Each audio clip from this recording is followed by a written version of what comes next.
Purihin ng Diyos mga kapatid, isa pong muling magandang araw sa inyo.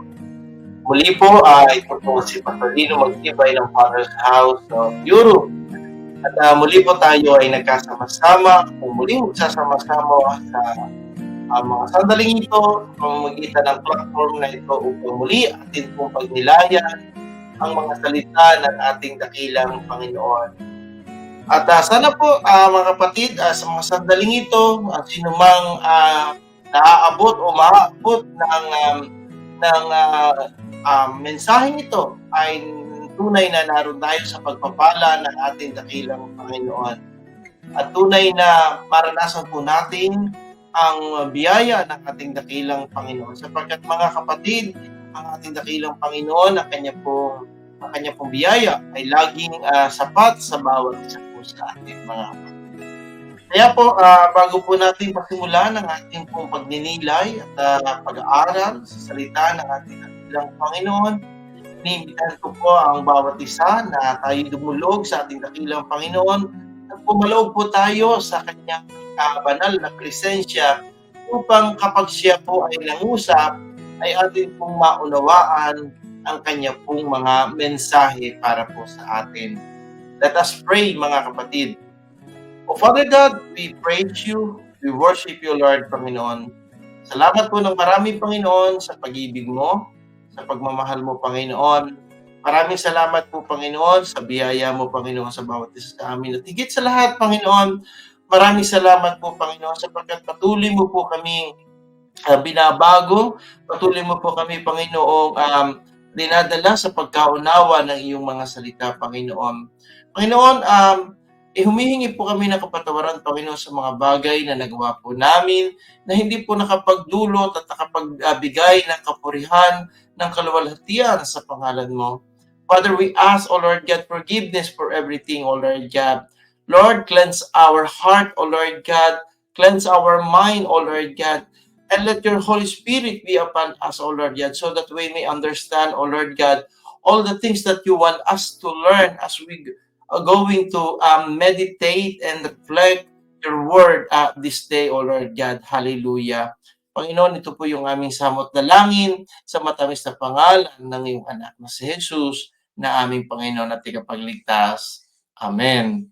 Maraming salamat po mga kapatid at muli po katulad po ng atin pong kinaugalian, tayo po ay mag-aaral ng mga salita ng ating dakilang Panginoon. Atin pong pagninilayan ang kanyang mga salita at ang atin pong mensahe o ang teksto na atin pong pagninilayan ngayon ay buhat po sa aklat ng mga kawikaan or Book of Proverbs. So sabi po dito sa chapter 1 verse 7 to 9, sabi po dito, the fear of the Lord is the beginning of knowledge, full despise wisdom and instruction. Verse 8, hear my son, your father's instruction, and do not forsake your mother's teaching.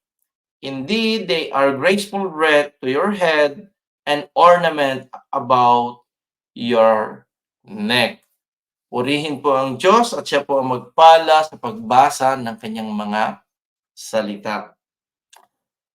Noong pong ako ay bata pa, ay meron pong, nung nasa elementarya po ako, meron pong isang kwento na binasa ang akin pong teacher na ito po'y kwento na isinulat. Ito po'y ng isang, kung hindi ko po ipagkakamali, ito ay kwentong nasulat ni Dr. Jose Rizal. At ang kwento pong ito mga kapatid ay tungkol sa isang gamo-gamo. Sabi po, itong gamo-gamong ito, yung magnanay sila, yung nanay ng gamo-gamo at yung anak niya. Sabi ng nanay sa kanya, huwag kang lumapit diyan sa ilawan, yung pong gasera. Ngayon yung batang gamo-gamo ay matigas yung ulo niya. Gusto niyang lumapit kasi gusto niyang makita. Sabi nung nanay, "Huwag kang lumapit kasi masusunog ka." Ngayon, ang ginawa po nung gamo-gamo, gamo-gamong bata dahil nga siya ay curious, mga kapatid, hindi niya pinakinggan yung instruction ng kanyang nanay. So, anong nangyari, lumipad siya, papalapit do'n sa gamo-gamo at sa ilawan, sa gasera, at ang nangyari po mga kapatid, ang kanyang, mga pakpak ay nasunog. Obviously, hindi na siya makakalipad at inabot siya ng nasunog ang buo niyang katawan, mga kapatid. So, ano yung aral nung kuwento? Ito po ay may kaugnayan po dito sa ating pag-aaralan at atin pong, pagninilayan ngayon, yung pakikinig natin sa instruction ng ating magulang. Sabi po dito, mga kapatid, ni Haring Solomon, kasi si Haring Solomon po ang may akda ng Aklat ng Mga Kawikaan. Sabi niya po dito, "The fear of the Lord is the beginning of knowledge." So, sabi po niya dito, ang pasimula ng karunungan ay ang pagkatakot sa Diyos. Bakit po gano'n ang pagkakasabi niya? Sapagkat nakita po ni Haring Solomon, kasi si Haring Solomon, siya po yung isa sa pinakamatalinong hari ng Israel during that time. Nakita niya na walang ibang karunungan na maaaring makamtan ang tao maliban sa pagkakaroon niya ng takot sa ating dakilang Panginoon.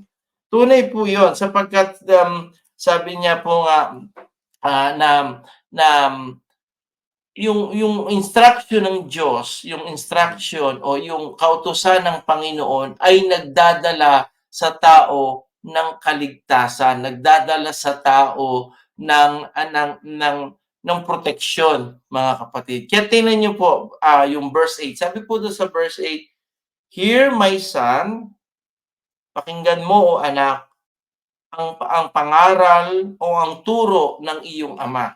Sa Tagalog yan po. "At huwag mong walaing bahala ang turo ng iyong ina." Sabi doon. Bakit? Sapagkat ito ay magiging putong sa iyong ulo, o putong means ito po ay yung corona, karangalan. Magiging ornament or ito ay kwintas sa iyong mga leeg. Ibig sabihin, it will bring honor. It will bring honor to us if we follow the instruction of our parents. 'Di ba? Ngayon tanong, "Eh, pastor, yung nanay ko iba yung sinasabi sa akin, eh, yung tatay ko iba yung pinagagawa sa akin." So ito yung halimbawa. Obviously, kinakailangan yung nanay or yung tatay ay may pagkatakot sa ating dakilang Panginoon. So, ano yung nais ituro nito sa atin sa umagang ito o sa araw na ito, mga kapatid? In order for us to have, yung makamtan natin yung pagpapala ng Panginoon, we need to acknowledge God in every way. We need to meditate His word, His instruction, His law, mga kapatid. And napakadelikado, mga kapatid, kasi especially to those people proclaiming that they believe in Christ, they know Christ, they believe in God, but they do things according to what they want to do. Kumbaga, according to sa feelings nila. Hindi po gano'n 'yon. Kinakailangan kapag po naniniwala tayo sa ating dakilang Panginoon at sinasabi natin na nagtitiwala tayo sa Panginoon, we need to read His Word and we need to do things accordingly to what He has commanded us to do. Sabi po sa book of Joshua chapter 1 verse 8 and 9, sabi po doon, "Do not depart this book of the law from your mouth. Meditate it day and night." For what reason? "So that you may be careful to do what is written on it." So, nung umalis ang mga Israelita, mga kapatid, nung inialis ng Diyos ang mga Israelita sa land of Egypt, a land of slavery, and dinadala ang mga Israelita to the promised land, to the land flowing with milk and honey, before na ang Diyos o bago hinayaan ng Diyos na ang mga Israelita ay makapasok doon sa lupang pinangako ng Diyos, along the way, God give an instruction through Moses and through his prophet, through Joshua also. And one of the instruction ay yung sabi doon, do not depart from our mouth. Bakit sa mouth? Kasi we need to meditate it, we need to say it, we need to memorize it day and night so that we may be careful to do what written on it. Diba? Bakit? Kasi ang sabi doon, so that you may prosper in every way. Sabi, magiging tayo, magpa-prosper tayo, uunlad tayo sa lahat. 'Di ba, mga kapatid? Tandaan po natin, the book of Proverbs, ang dami po ditong mga aral sa buhay, yung lesson in life that we can apply sa atin pong sarili. Hindi po natin talagang ito ay very applicable ito sa ating buhay even now and in the coming days, kumbaga in the coming years, in the near future, lahat ng ito ay very applicable, di ba mga kapatid? For example, sa book of Proverbs, may sinabi rin po doon na ganito, na huwag tayong maging madaya when it comes sa timbangan, di ba? Makita natin sometimes, pag mayroong mga tao na nandadaya, di ba mga kapatid? Or may makita natin, may mga tao na korap. Maaaring magkamit ka ng kayamanan mo, maaaring magkaroon ka ng maraming tinatangkilik, but everything that you have will burn into ground, di ba? Mawawala lahat yan kasi you acquired it not in the way of the Lord, di ba? Na-acquired natin to hindi ayon do sa nais ng Panginoong Diyos, mga kapatid. Kaya sabi dito, mga kapatid, sabi dito ay ang pagkatakot sa Diyos ang pasimula ng karunungan. So, marami po ako naririnig ngayon na nakikita ko yung mga influencers, sinasabi nila, di mo na kailangan mag-aral, diskarte lang ang kailangan. That is wrong. That's wrong. Kita niyo po yung mga payo ng mga wala talagang karunungang buhat sa Diyos. Mismo ang Diyos, mismo ang Biblia ang nagsasabi, the fear of the Lord is the beginning of knowledge. So in order for us to understand the fear of the Lord, we need to study. We need to meditate. Hindi yung diskarte ang kailangan natin, mga kapatid. Ang kailangan po natin ay yung pag-aralan natin yung salita ng ating dakilang Panginoon. So today, ano po yung nais ng Diyos sa ating sabihin? Ang nais po ipaalala sa atin ng Panginoon through His Word ay yung pagkatakot natin sa Kanya, yung be careful to follow what God is saying to us. For example, ito po, example po ito. And I don't want to offend someone or somebody, but I would like to maybe yung i-open po natin yung ating isip. Today is we celebrating or commemorating Holy Week, and we are on Holy Wednesday ngayon, di ba? Miyerkules Santo, kung tawagin natin mga Pilipino. And diyan makikita na natin yung ibang mga tao na ang ginagawa po, nagpipinitensya. Don't get me wrong. And I don't want to be gusto ko lang pong ipaalala sa atin.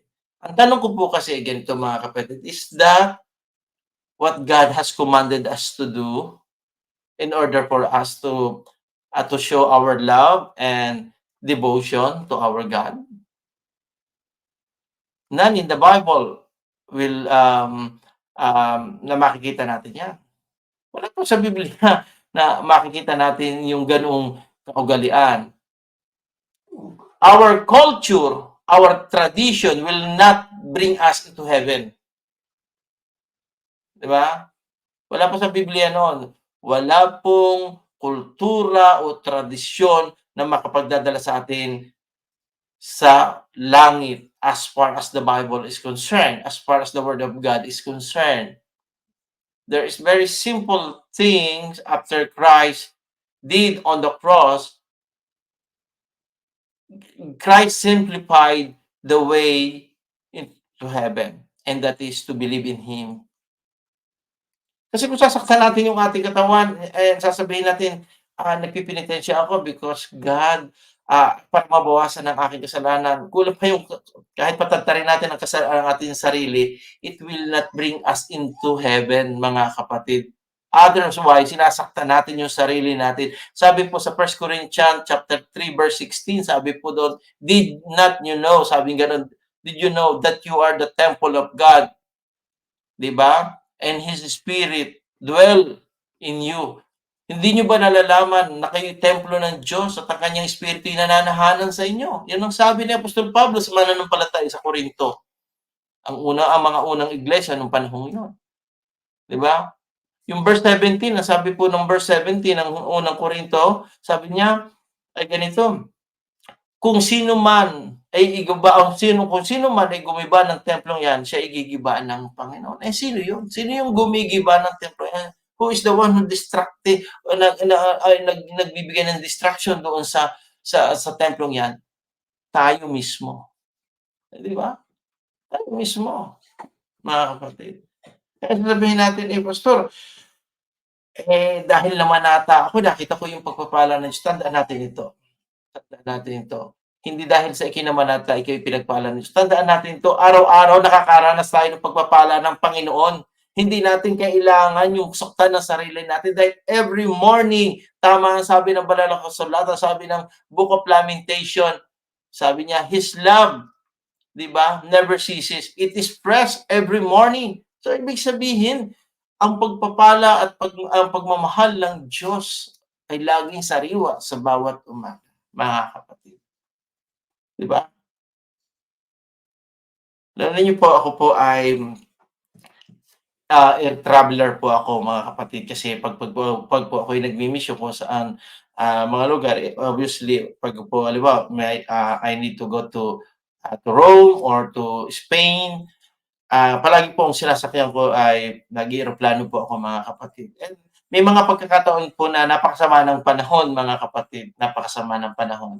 And one time, um, first flight in the morning po, ang lakas ng ulan, lakas ng hangin. So, medyo natatakot po rin ako sumakay ng eroplano. But you know, pagtaas po ng eroplano, pagka ang eroplano po ay nasa ibabaw na ng mga ulap, alam niyo, nakita ko, doon ko nakita yung pagpapala ng Diyos. Nakita ko na despite all the chaos, despite all that, yung storm, above the storm, kita-kita mo yung araw that represent the love of Christ, mga kapatid. Kaya nga, mga kapatid, sa umagang ito o sa araw na ito ang ating pong pagninilay. Sabi po dito, the beginning of knowledge, the fear of the Lord is the beginning of knowledge. And I encourage everyone, in order for us to have wisdom, to have knowledge, let have fear. Let us start to have fear in the Lord, mga kapatid. And it will start if we listen to our Father's instruction and to our mother's teaching. Kung meron pa po tayong mga magulang, kung meron po pa tayong tatay o nanay, let us hear what they are saying, mga kapatid. Mapalad po yung mga tao na meron pang nanay at tatay. That is also my regrets in my life because hindi ko po ito naintindihan kaagad when I'm still have my parents, mga kapatid.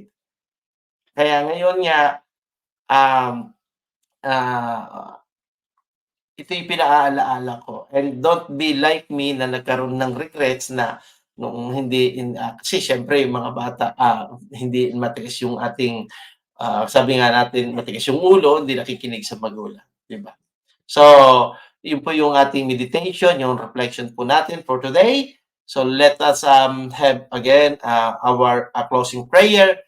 And I hope and I pray that soon, mga kapatid, ay muli tayo magkakasama-sama sa susunod po nating pag-aaral ang kanyang mga salita through this platform, mga kapatid. And let me close in prayer. Hallelujah, Jesus. Hallelujah. Hallelujah, hallelujah, Jesus. Panginoon, salamat po ng marami sa iyo pong pag-ibig, Panginoon. Salamat po, Panginoon, sa mga salita mo na amin pong narinig, amin pong napagnilayan, Panginoon. Itinataas po namin, O Diyos, na nawa ay pagkaloob mo po sa amin yung pong kakayanan upang amin po, Panginoong, maunawaan sa tuwina at may sa buhay po namin ang iyong mga salita. Ito po ang aming samot dalangin sa matamis na pangalan ng iyong anak na si Jesus. Amen. Amen.